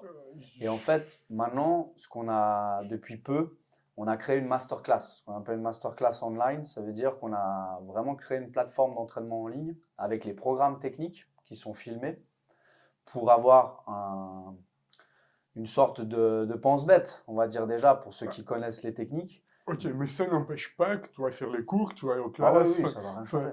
Mais ce que je dis, c'est le plus commun des mortaux. Aujourd'hui, il y a mon père qui n'a jamais pratiqué d'arts martiaux, qui s'achète une formation en ligne pour 1500 balles, et puis qui va se mettre, qui est ouvert pendant une année, on va dire, puis qui va se mettre dans sa chambre. Et c'est ça, c'est ce genre de choses qui me... Après, on pense bête, je vois ce que tu veux dire. Ouais. Ouais. Moi, je suivais quelques-uns aussi, et même il y a des gratuits sur YouTube, etc. Aujourd'hui, on trouve beaucoup de choses. Par contre, ce que je voulais dire, ce n'était pas ça, c'est plutôt les vraies formations en ligne. Ouais. Pour les gens qui n'ont jamais fait une activité martiale et qui, du complètement. coup... Là, moi, je suis peut-être tu vas me dire que je suis très conservateur, peut-être, mais voilà, je garde cette optique et c'est la mienne. Au compte, on pense bête, c'était pas le bon terme, mais c'est vrai que moi aussi, je suis très conservateur. Mais en fait, d'avoir filmé toutes nos techniques, ça a permis aussi d'harmoniser. Ça veut dire, tiens, la série de coups de pied, elle est comme ça, dans tel ordre. L'échauffement, il est comme ça. Le prof qui suit pas le bon échauffement dans le bon ordre, il doit se référer à la masterclass pour dire, non, c'est comme ça. Et quelqu'un qui va être peut-être à l'étranger, et on l'a vu avec les Brésiliens, incroyable, parce que les Brésiliens, on n'est jamais allé pendant 10 ans là-bas. Ils avaient déjà un prof qui était formé, donc qui les entraînait là-bas, mais ça les a beaucoup aidés d'avoir quelque chose en ligne. Et quand on est arrivé, ils s'étaient beaucoup entraînés avec ça, et franchement, on n'a fait que du peaufinage technique. Ils ont passé leur grade, et c'était juste incroyable. Je comprends dans ce contexte-là, mais ça n'empêche que les gens aillent... aller en école, tu vois, qu'il y a un maître, qui est en référence, voilà. Donc c'est ça que je voulais dire. Ça, c'est sûr. Ok, que tu as quelque chose pour te guider, ok, il y a un échelle qui est déjà monté, voilà, donc on va suivre un ordre, ok, mais acheter des formations en ligne pour se défendre le lendemain dans une bagarre de roues devant une boîte de nuit dans le métro, déjà, je pense qu'il faut pour moi, c'est mort, ça. Il faut avoir suivre, il faut suivre, il faut qu'il y ait quelqu'un qui va accompagner, tu ne peux pas faire tout seul. Donc, JB, Jiu-Jitsu brésilien, les premières écoles qui ont commencé, si je ne dis pas une bêtise, c'était les Gracie. Et à l'époque, c'était très, très critiqué. Tout le monde disait, ouais, c'est n'importe quoi, n'importe quoi. Petit à petit, les gens commençaient à changer un peu. Et puis, pendant le Covid, ça a explosé. Et après, moi aussi, j'étais comme ça au début. Mais par exemple, ça dépend de chaque situation. Mais on va imaginer qu'on va, je sais pas, dans une ville, dans un pays qui n'a pas encore de JB. Il n'y a pas de prof, il n'y a pas de gradé là-bas, dans une ville. Donc, il y a d'autres gars, peut-être qui ont déjà des connaissances dans le sport de combat ou pas, qui veulent faire du JB. Avec ça, ça peut les aider à démarrer. Mais c'est clair qu'ils ne peuvent pas faire ça tout seul. Il faut que quelqu'un, par exemple, moi, j'ai un club affilié moi, à Lille et je vais 1 ou 2 fois par année là-bas faire le stage. Et j'ai déjà 2 ceintures sur place. Et puis là, c'est le moment où je dois aller en ville même, et là, on ne trouve pas beaucoup de dates. Il m'a dit, professeur, si tu veux, tu nous fasses un programme en ligne, tu nous envoies, et nous, on va suivre, et puis on va avoir un retour. Tu vas peut-être même une vidéo, et moi, je suis là, et eux, ils vont faire.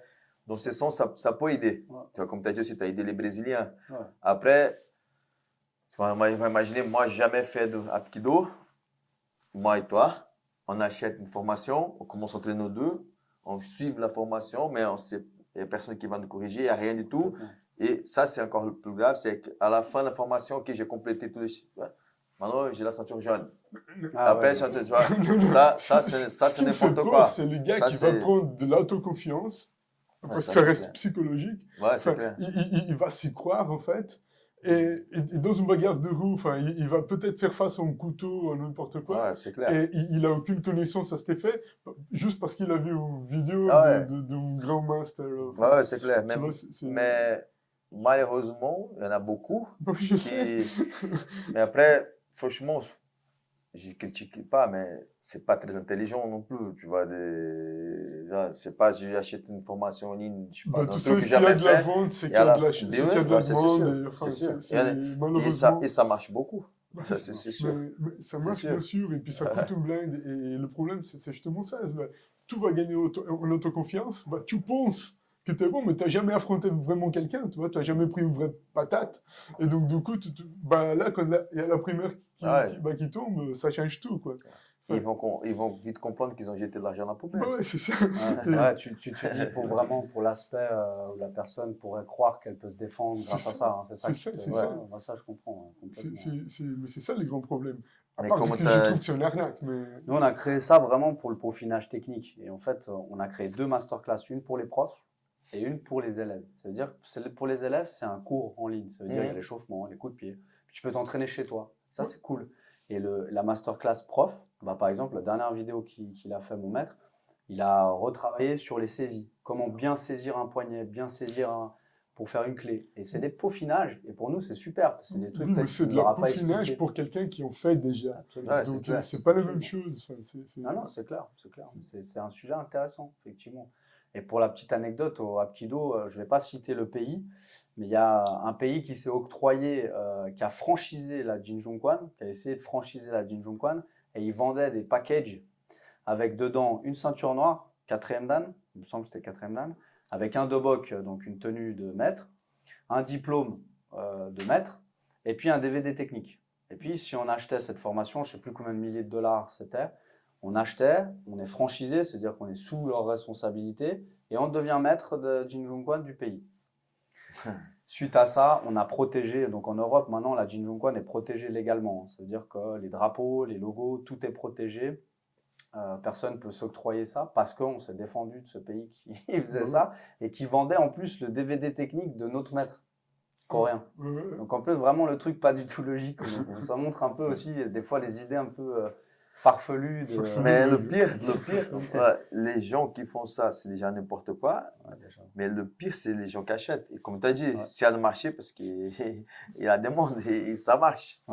C'est un truc de fou. On a rencontré dans un stage à Paris, je crois que c'était à Paris, on a rencontré des gens qui avaient acheté ça et qui sont venus faire un vrai stage et ils se sont dit mais ça va pas. Ouais, c'est sûr. Il y a quelque chose qui joue pas. Mais du coup, ils se sont remis en question. C'est la même chose. C'est le moment où ils vont se rendre compte qu'ils ont jeté de l'argent à la poubelle. Ouais, c'est ça. C'est leur choix aussi. Complètement. Donc voilà, il faut... Et Dimitri, combien de fois tu étais déjà en Corée? L'année passée, c'était la 14e fois. 14e fois. Ouais. Tu parles un peu de coréen déjà, un petit peu? Je suis allé un mois à l'école en Corée, à Gangnam. Mais bon, c'était une école pour les touristes. Et puis j'ai fait un peu trop la fête, je pense. J'ai pas vraiment trop appris le coréen, mais j'ai pas mal de notions de vocabulaire, on va dire. Mais, et puis pour tout ce qui est pour tout ce qui est autour de l'apkido, je commence un peu à comprendre. Mais sinon, c'est très difficile de suivre vraiment une conversation. J'ai quand même Et à encore de la chaque peine. fois que tu étais dans le même endroit, tu as visité un peu, tu es parti un peu partout là-bas. Sur les 14 voyages, il y en a 2 où j'ai vraiment visité. Où je suis parti par exemple à Jeju sur une île, je suis allé à Busan au sud de la Corée, j'ai fait un peu vacances aussi, j'ai un peu profité de visiter parce que quand on fait un stage en Corée, c'est 2 semaines et vous n'avez que le dimanche de libre. Donc les visites, c'est un peu compliqué. Puis le soir après l'entraînement, on n'a pas toujours envie d'aller à Séoul visiter, on n'a plus l'énergie. Donc, mais j'ai quand même eu la chance de voir beaucoup de choses, de bouger quand même beaucoup et voilà, beaucoup à Séoul aussi. Donc, on n'a pas toujours été au même endroit dans les salles d'entraînement. Donc, ça aussi, ça permet de visiter plusieurs coins. Et ouais, Séoul, c'est incroyable. Enfin, toi, tu es allé dernièrement, en plus. Ouais, Quelques jours, mais ouais, c'était incroyable. vite fait, 4 jours, mais c'était cool. Ouais. Et puis, qu'est-ce que tu peux nous raconter t'es marqué un peu dans ces voyages? Qu'est-ce que tu as retenu en plus de tous ces. Donc, combien de fois? 14 fois? 14, ouais. Au Ah, niveau Apkido ou au niveau à côté? les deux. Apkido et culturel aussi. Au niveau Apkido, c'est de côtoyer des maîtres d'Apkido, ça, et le grand maître Lee Chang-soo, de les côtoyer un peu au quotidien, tous les jours. Et, La base de l'Apkido en Corée, c'est à Séoul. oui, à Séoul. Oui, à Séoul. Ouais, il y a beaucoup d'anecdotes, beaucoup de choses. L'avant-dernier voyage, j'ai eu la chance d'aller manger chez le grand maître Lee Chang-soo. Ça, c'était juste. Ça doit être magnifique. magnifique. Ça, c'est une anecdote incroyable. Et il nous a invités à manger. Il y a Julie qui était là aussi, mon élève. Raphaël Cohen, mon maître, qui était là. Il nous a invités. Sa femme nous a fait à manger. Et c'était pour dire ça, en fait, le grand maître Lee Chang-soo, il est venu en 2014 à Honnay, au Shimbudo Honnay. Ah, Parce chaque année, il fait une tournée européenne. Et il fait, je m'appelle maintenant l'affiche. ouais, exact. Ouais. Lyon, il fait Lyon, Barcelone, Hollande. Et puis un jour, en 2014, il me dit samedi, je Et puis, viens. il a quel âge actuellement? Cette année, il a 75 ans. Et il dit samedi, je viens chez toi à Honnay. Je suis où là? J'avais un peu la pression. Je dis bon, tous mes élèves, vous êtes là samedi, on fait un entraînement. Il dit ouais, je viens juste faire un entraînement pour voir comment ça se passe. Et donc, il est venu à Honnay, mais juste incroyable. Et on a fait une photo. Et on lui a offert cette photo sous forme de cadre. Et quand je suis arrivé chez lui, dans son salon, il y avait la photo. Et il m'a dit regarde, c'est quand je suis venu chez toi. Et j'étais juste. Ça montre que vous avez vraiment une bonne connexion. Ouais. Toi, ton prof. Ouais. Complètement. Bon, je sais qu'il est au PSG, mais est-ce qu'il risque de revenir en Suisse? Oui, il On va revient. faire le podcast avec lui aussi. Non, En coréen. non, pas vraiment, mais moi je voudrais venir le filmer. Chaque année, il revient. Donc là, chaque année, il vient chaque année depuis des dizaines d'années. Là. Ok, tu vas pas oublier de me dire, s'il te plaît. Donc il vient là en octobre, de ce que j'ai Ok. compris. Là, il y a un voyage en avril. Et en principe, il vient souvent avril, mai. Mais là, ce sera plutôt octobre-novembre. Donc il sera là et on va faire la tournée. J'espère de le faire venir à Genève aussi, peut-être faire un stage. On verra. Ça serait cool. Mais ça, c'est une des anecdotes incroyables d'aller chez lui quand on sait l'histoire. Enfin, après, peut-être j'invite les gens à aller voir un peu qui c'est le grand maître Lee Chang-soo parce que c'est vraiment lui qui a développé la JJK dans toute la Corée. Il a vraiment une carrière. Il a dédié sa vie, 60 ans d'Apkido. C'est juste, il a commencé à 15 ans. Nous, on a quelques dizaines d'années maintenant, mais pour lui, 60, c'est vraiment incroyable. Et tout ce qu'il a fait, tous les gens qu'il a formés. Et quand vous allez dans son bureau, c'est vraiment un musée, quoi. J'ai eu la chance aussi de le voir, le bureau. Donc déjà, juste tous ces moments qu'on passe avec lui, ne serait-ce que d'aller manger avec lui, enfin, c'est juste magnifique. Et un jour, un voyage, je suis resté un jour de plus. Tout seul, j'avais mon avion le lendemain, mes élèves étaient partis. Et le soir, j'étais à l'hôtel et il m'a appelé, il me dit « Viens, rendez-vous à cet arrêt de métro, viens manger avec moi ». Je suis allé manger avec lui, c'était juste avant le Covid, c'était 2019, le dernier stage avant le Covid. Et je suis allé manger avec lui, il y avait sa femme et il m'a offert un danbong. Le danbong, c'est une arme traditionnelle, c'est un petit bâton. Il me l'a offert et il m'a gravé dessus son nom, etc. Ouais, c'est cool. Et il m'a fait ce cadeau-là. Puis après, il y a eu le Covid, donc on ne s'est pas vu pendant 3 ans. Donc c'était un peu spécial. J'ai eu mes enfants entre-temps et ça, c'était aussi un bon moment, quoi. les moments que j'oublie pas. Après, au-delà de ça, bah, tous les moments de l'Apkido, il y en a eu énormément. Mais aussi toutes les rencontres, la culture, la nourriture. C'est vraiment une culture particulière, la T'aimais la Corée. nourriture là-bas? Ouais, moi, je suis fan de nourriture coréenne, c'est les barbecues. Mais aussi les moments, les saunas en Corée. Je sais pas si t'as peut-être pas eu l'occasion Non, d'en j'ai pas faire. le Les temps. saunas, c'est incroyable. Enfin, c'est pas le sauna en lui-même, c'est les bains chauds, les bains froids. Puis c'est très culturel. Les gens vont se laver là-bas, ils se lavent les dents, ils se lavent, ils se récurent, ils restent vraiment, ils prennent soin de leur corps en fait Ouais. là-bas. Et ça, c'est des moments aussi intéressants quoi, à vivre. Ouais, moi, je suis enchanté par l'Asie ces derniers temps, hein. Ouais. Donc, j'ai pas beaucoup voyagé. J'avais été une fois en Thaïlande, mais ces derniers 3 ans là, j'ai fait Thaïlande encore une fois, Corée, Japon, Mongolie. Donc c'est vraiment cool. Ouais, Notre ouais, culture, c'est très intéressant. ouais. Je connais pas très tous riche. les. Je suis resté beaucoup en Corée, mais je pense que j'aimerais aussi visiter d'autres pays. Et sinon, Dimitri, donc, comme cette discussion, comme je dis au début, on n'a pas d'ordre. Tu as fait d'autres sports de combat avant, tu peux parler un peu de toi, maintenant ton parcours. Robin avait posé la question aussi avant, j'ai coupé un peu. Mais tu as fait d'autres sports de combat, de arts martial avant. Je sais que tu as voilà, déjà répondu à Robin, tu as découvert en France voisine, on va Ouais. dire comme ça, le Hapkido même. Ouais. Mais est-ce qu'il t'a fait quelque chose avant, ou même d'autres sports, ne sont pas les arts martiaux? Au début, je faisais du foot quand j'étais jeune. Et en fait, j'ai commencé les arts martiaux vraiment assez tard, parce que là, je vais avoir 39 ans cette année. J'ai commencé en 2006, les arts martiaux. Avant ça, je faisais la fête, je faisais pas grand-chose, on va dire. Même en 2006, quand j'ai commencé, je faisais encore la fête. J'ai commencé par un cours qu'il y avait à la Haute École de Santé dans laquelle je travaille maintenant, qui était un cours un peu de self-défense, multistyle. Et puis, ce cours-là est devenu un petit peu un cours de MMA, qu'il y avait avant au Shimbudo, le Mixed Martial Arts avant, Ah, ok. le MMA System, Mhm. où il y avait différents arts martiaux qui s'enseignaient. C'était qui donnait les cours? Et donc, il y avait Florian Frossard, il y avait Giuseppe Fincati, Mhm. et puis c'était un peu ce MMA System. Et du Mhm. coup, je me suis entraîné un peu à ça au Ah, début. d'accord. Du coup, j'ai découvert différentes choses là-dedans. Donc, c'était un peu, voilà, un peu MMA, on va dire. Et en parallèle, le prof que j'avais, il s'était formé au Krav Maga. Donc, après, c'est devenu un peu plutôt un club de Krav Maga. Donc, je suis resté un peu là-dedans. Et en parallèle, c'est un peu, j'avais commencé le taekwondo aussi. J'essayais un peu de tout, en fait, parce que j'étais juste curieux, en fait, curieux de découvrir des disciplines. Le taekwondo, j'ai beaucoup apprécié. Ça, C'est j'ai fait magnifique, deux taekwondo. ans à peu près. Surtout J'aimais beaucoup les coups de pied, en fait. Ouais, le taekwondo de compétition, c'est tellement pas celui-là qu'on voit dans les démonstrations, etc., qui est très joli, mais, Ouais. mais enfin, le vrai taekwondo de compétition, c'est Ouais. incroyable. Ouais, C'est franchement, c'est magnifique. vraiment chouette. Et puis, C'est- j'aimais bien, je crois que ça m'a attiré un peu le côté coréen, le salut, mettre le dobok, la ceinture. Je crois que Ça, j'ai c'est eu un peu cette similaire quand flamme, même. quoi. Moi, je trouve quelques similitudes. Enfin, Il y a des similitudes forcément par rapport à l'origine. Après, si on creuse vraiment, c'est vraiment deux arts martiaux distincts. si, Complètement j'entends bien, distincts. mais au niveau de la manière comme on salue, enfin, Ouais, forcément. même l'échauffement avec le ah, là, tout le set, net, Ouais, on va compter un peu. c'est Il y aura des exactement. similitudes, bien Moi, sûr. je me revois pas mal Ouais, quand tu as ouais, essayé ouais. l'Apkido. Ouais, donc ouais, j'avais croché un peu sur ça. Et puis un peu du jour au lendemain, j'ai découvert l'Apkido. Et je faisais encore un peu toutes ces disciplines-là un peu en même temps. Et puis dès que j'ai découvert l'Apkido, c'était en 2008. Donc 2 ans après un peu tout ce que j'avais commencé. Et bah là, En France. Ouais, en France. Bah, en fait, mon prof, il m'a dit, bah, on va faire un stage à Saint-Étienne. Il y a le grand maître Li Chang-Soo et maître Raphaël Coué. Viens, on va découvrir l'Apkido. Je lui ai dit, ouais, ok. Ah, t'as découvert directement avec ton maître? Direct un stage. Ah, c'est Et sympa du coup, ça. je suis venu avec mon dobok de taekwondo. Et j'ai fait le stage. Et j'ai vu maître Coué faire les coups de pied. J'ai dit, c'est ça que je veux faire. C'est l'Apkido que je veux faire. Mais il n'y avait pas de club à Genève.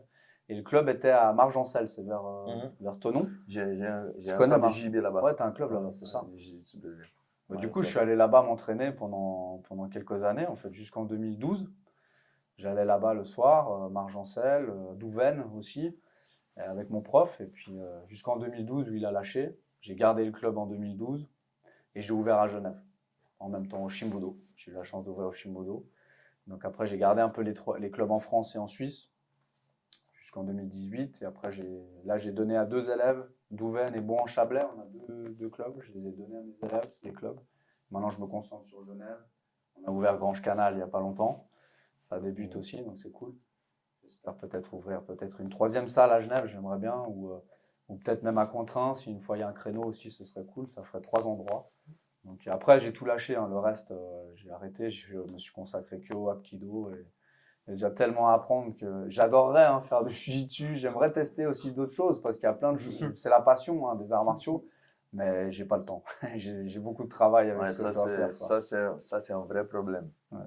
C'est la même chose pour moi. Des fois, je pense un peu comme ça. Ouais. Je voulais prendre au moins une fois par semaine, un soir, et aller visiter d'autres sports de combat. Ouais. Donc, faire un entraînement chez toi, ou faire la capoeira. Carrément. Parce que moi, je fais la lutte, j'aime bien, j'ai fait aussi avant, mais je voulais voir de belles choses.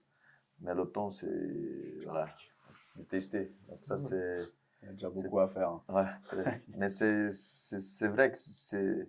Mais peut-être avec monsieur Ruben, on va faire quelque chose. On va visiter des clubs, comme ça, je suis là. On va faire de Je belles choses. je prends le relais parce que Ruben a déjà visité, de faire un entraînement chez toi. Bien sûr, Ouais. bien sûr. Je fais là. Ben, Comme ça, je vais tester. C'est génial. Viens et moi, je viendrai te filmer. Non, ça, c'est super. Et puis aujourd'hui, si tu peux nous parler un peu, donc tu donnes des cours, comme tu as dit, au Shimbudo, Onet, Canal et peut-être bientôt Cointrin. Peut-être. Et les enfants, adultes, ou pas, c'est tes profs qui font. Alors, À partir de quel âge maintenant c'est les enfants? Alors maintenant, ça a un peu changé. Maintenant, je les prends qu'à partir de 11 ans. Ok. Mais avant, tu prenais les plus petits. Après, on a fait les petits pendant longtemps. J'ai essayé les 4 ans aussi. Je vous avoue que c'est pas pour moi. J'ai 2 enfants, j'adore les enfants, mais en fait, c'est juste que c'est pas de l'apkido. Moi, j'aime l'enseigner l'apkido dur pour les adultes. Pour les ados, je pense qu'on peut faire des belles choses. Mais avec les enfants, non, ça me plaisait pas. C'était vraiment plus j'ai essayé plusieurs techniques, plusieurs approches. Voilà, ça m'a pas convenu. On continue à avoir un cours enfant qu'on maintient, mais maintenant, je prends plus de nouveaux. Je continue à former ceux que j'ai, là, ils sont avancés, on les amène jusqu'aux ados, idéalement jusqu'aux adultes, en tout cas c'est un peu l'objectif, mais sinon qu'à partir de 11 ans, maintenant, et les adultes. Mais sinon, c'est Julie qui m'aide beaucoup aussi pour les cours enfants, elle m'a toujours beaucoup aidé. Moi j'en donne un petit peu moins maintenant, je m'occupe des ados et des adultes. J'ai pu mettre les cours ados juste avant les adultes, donc je peux enchaîner comme ça. Mais maintenant je vais prendre plus de temps pour les cours pour les adultes. Avant de commencer donc podcast, j'avais posé une question en off. La compétition, il y a en Corée, ça pour les enfants, pour les adultes, tu m'as expliqué un peu. Tu peux nous parler s'il y a des compétitions, comment c'est le système? Oui, ils font des compétitions d'Apkido Jinjungkwan, il y a des compétitions d'Apkido. Ce qu'on va pouvoir voir dans ces compétitions-là, c'est notamment le combat, la casse. On pourra être évalué sur des chutes, sur des techniques. Donc c'est assez intéressant. Moi, je t'avoue que c'est pas un truc qui m'intéresse beaucoup. J'en ai fait une grosse compétition qui s'appelle le World Martial Arts Mastership. C'était vraiment une grosse compétition en Corée. Il y avait plusieurs milliers d'athlètes. J'avais fait cette compétition au niveau combat. Mais en fait, ça reste très réglementé et c'est pour moi plus d'apkido en fait. C'est vraiment pas d'apkido. Vous êtes casqué, plastronné de haut en bas. Donc pour moi, ça représente pas l'art martial qu'on travaille, qui est plutôt un art martial sans protection et plutôt à la dure, entre guillemets. Mais c'est intéressant parce qu'on rencontre des gens. Enfin moi, humainement, j'ai apprécié. Mais la compétition en elle-même, de toute façon, ça donnait pas de titre particulier. Il n'y a pas de compétition en Suisse. En France, en tout cas au niveau de l'Apkido Jinjungkwan, on ne fait pas de compétition. Il y a une compétition peut-être enfant qu'on va faire, mais ce sera plus ludique pour montrer ce qu'on fait, et pour attirer les gens et puis que les enfants s'amusent. Mais sinon, on préfère prendre du temps pour des stages de perfectionnement, pour du développement avec des métiers de sécurité ou autres, que développer de la compétition. Voilà, un peu ce que je peux te dire sur la compète. Donc c'est assez limité, entre guillemets. Mais en Suisse, il n'y a rien. Non, il n'y a rien. Non, il n'y a rien. Et en Corée, même la compétition, ça reste ponctuel. Des fois, ils invitent des clubs européens pour venir. Et puis, en même temps, il y a des stages. Enfin, c'est très ponctuel. Il n'y a rien de régulier. C'est pas le but principal de Apkido. Non, complètement pas. Non, c'est vraiment pas le but principal de la compétition. Il me semble que tu as aussi enfin, un partenariat en liaison avec l'association coréenne de Genève, c'est ça? Oui, la Samco. Ouais, Samco, ouais, c'est ça, ouais, ouais, la je me Samco. souvenais. Donc, est-ce que ça apporte des bénéfices pour les Jejuquan et aussi pour le Chimboudou dans ce cas? Bah, disons que là, il y a une communauté coréenne à Genève Ok, qui est quand même importante, mais j'ai l'impression que c'est un peu dans l'ombre. d'accord. Il y a beaucoup d'étudiants, parce que j'étais à l'Uni, j'ai repris des études il n'y a pas longtemps, j'étais à l'Uni, il y a beaucoup de Coréens à l'Uni, mais en dehors, on ne les voit pas trop, on les rencontre peu en fait. J'ai l'impression de rencontrer peu de Coréens à Genève pour pouvoir vivre ici en tout cas. Et du coup, cette association que gère Céline, dont je salue si elle regarde, la présidente, qui m'a fait rentrer dans cette association-là pour représenter une pratique de l'Apkido, parce qu'en fait, c'est pour pouvoir faire découvrir la Corée. En fait, c'est les passionnés de la Corée qui se mettent là-dedans. Il y a les fans de drama, les fans de la langue, de la cuisine. Enfin, on peut faire beaucoup de choses dans cette association, donc c'est vraiment intéressant. Donc ça me permet d'avoir une visibilité, je pense, intéressante. Et puis elle aussi, bah, elle a des contacts. Elle m'a fait rencontrer le secrétaire de la mission de Corée à Genève. Et puis il a invité Raphaël Coué, maître Coué. On a mangé avec lui, là, c'était l'année passée. On a mangé coréen d'ailleurs. Et on a rencontré le secrétaire de la mission de Corée. Il était très impressionné par le parcours de mon maître parce que lui parle coréen. Ils ont pu échanger. Ouais. Ça, c'était chouette. Donc voilà, on essaye de aussi montrer qu'on est aussi là, quoi. Et il était impressionné aussi de voir que, ah bah tiens, il y a un art martial de chez moi qui se développe à Genève. Enfin, Ah, ça fait il était plaisir. content, en fait. Bah Il oui, était bah content. oui, Donc, voilà ce que je peux te dire sur la Samco. ok. Et, Mais c'est intéressant de savoir qu'il existe des associations comme celle-ci, effectivement. bien sûr. Voilà. C'est comme tu dis, ils sont un peu dans l'ombre, on Ouais. ne le voit pas trop. Mais ouais. Ouais, complètement. C'est- Ouais. Donc, il faudrait qu'il y ait encore plus de membres, mais ça progresse pour cette association. J'ai oublié de te poser une question tout à l'heure par rapport aux voyages que tu as fait en Corée. Ouais.